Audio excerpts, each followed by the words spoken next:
இந்த கட்சியை அழிச்சிட்டு தான் நீங்க ஒழிக்கணும்னு முடிவு பண்ணீங்கன்னா நீங்க நல்லா இருக்க மாட்டீங்க. தொண்டர்கள் சாபத்துக்கும் பொதுமக்கள் சாபத்துக்கும் ஆளாயிடுவீங்க நீங்க.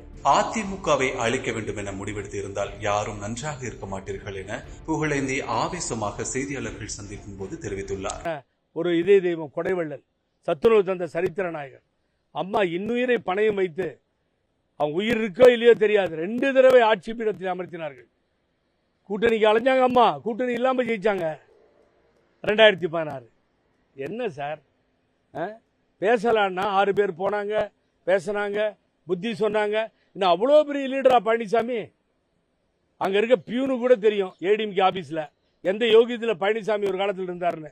முன்னாடி போனா பின்னாடி பேசுவான். இவனுக்கு வந்த வாழ்வை பாத்தியா? மகன் ஒரு காலத்தில் அப்படியே ஒதுங்கி ஒதுங்கி வருவான் ஏடிஎம்கே ஆபீஸுக்கு. இன்னைக்கு என்ன அதிகாரம் பண்ணிட்டு வரான்னு சொல்லுவாங்களா இல்லையா? மக்கள் மன்னிப்பார்களா? தொண்டர்கள் மன்னிப்பார்களா? நியாயமா?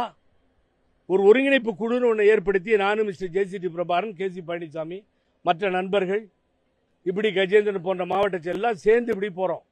அது ஏதாவது ஒருங்கிணைக்கலான்னு ஒரு ஆசை. மக்கள் வரவேற்கிறாங்க. பட்டி தொட்டியெல்லாம் எப்படியாவது சேர்ந்துருங்க சாருங்கிறாங்க. கல நிலவரமாக தெரிஞ்சுக்கோ. ஜெயக்குமார், இந்த கட்சியை அழிச்சிட்டுலாம் நீ நல்லா இருக்க முடியாது. நாசமாக போயிடுவீங்கடா டேய். வேணாம். இந்த கட்சியை அழிச்சிட்டு தான் நீங்கள் ஒழிக்கணும்னு முடிவு பண்ணீங்கன்னா நீங்கள் நல்லா இருக்க மாட்டீங்க. தொண்டர்கள் சாபத்துக்கும் பொதுமக்கள் சாபத்துக்கும் ஆளாயிடுவீங்க நீங்க.